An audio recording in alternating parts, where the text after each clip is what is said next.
আসসালামু আলাইকুম, back to my channel Rupsina কিচেনে আপনাদের সবাইকে স্বাগতম। আমার আজকের রেসিপি হচ্ছে মিষ্টির দোকানের মতো গজা। একটা সময় ছিল এই খাবারগুলো অনেক বেশি জনপ্রিয় ছিল, আজকাল এগুলো সময়ের সাথে হারিয়ে গিয়েছে। চলুন তাহলে রেসিপিটা দেখে নেওয়া যাক। গজা বানানোর জন্য নিয়ে নিচ্ছি 1 কাপ ময়দা, দিয়ে দিচ্ছি 1/4 চা চামচ লবণ, দিচ্ছি 1 চা চামচ চিনি, তারপর দিয়ে দিচ্ছি 1 টেবিল চামচ ঘি। এবার আমি সবগুলি উপকরণ খুব ভালোভাবে মিশিয়ে নেব। এই কাজটা একটু সময় নিয়ে ধৈর্য ধরে করতে হবে। কিছুক্ষণ মাখানোর পর হাত দিয়ে মুঠ করলে যদি দলা পেকে যায় তাহলে বুঝতে হবে আপনার মাখানোটা হয়ে গিয়েছে। এবার অল্প অল্প পানি দিয়ে একটা ডো তৈরি করে নেব। পানিটা অবশ্যই হালকা কুসুম গরম পানি নিতে হবে। এই ডোটা এত বেশি শক্ত হবে না, আবার এত বেশি নরমও হবে না, সফট একটা ডো তৈরি করে নিতে হবে।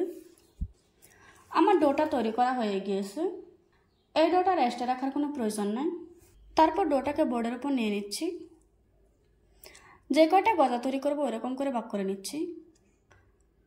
ডোটাকে আমি এরকম ছোটো ছোটো করে ভাগ করে নিয়েছি। তারপর ছোটো একটা ডো নিয়ে নিচ্ছি। এবার লম্বা করে একটা রুটি বেলে নেব। তারপর মাছ বরাবর কাঁটা চামচ দিয়ে কেটে দিচ্ছি।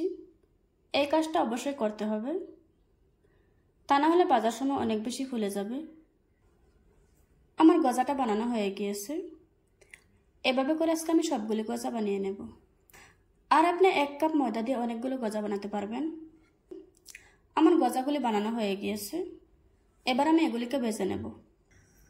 গজাগুলি ভাজার জন্য চুলায় একটি কড়াই বসিয়ে দিয়েছি আর পরিমাণ মতো তেল দিয়ে দিয়েছি। মিডিয়াম আঁচে তেল গরম করে নিয়েছি। এবার গরম তেলের উপর গজাগুলি দিয়ে দিচ্ছি।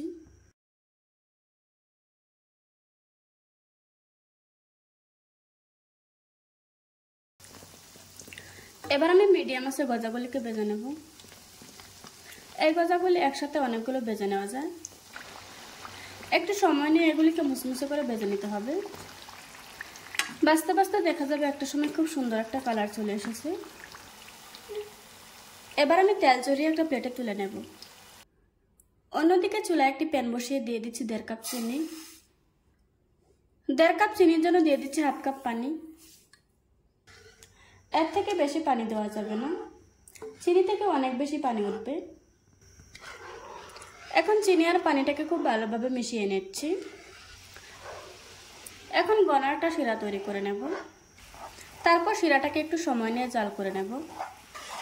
এভাবে করে বেশ কিছুক্ষণ জাল করে নিয়েছি। আপনারা চাইলে এই পর্যায়ে একটা বাটিতে পানি নিয়ে শিরাটাকে চেক করে নিতে পারবেন। যখন দেখবেন শিরাটা পানির নিচে জমে গেছে, ঠিক ওই পর্যায়ে গজাগুলি দিয়ে দিতে হবে।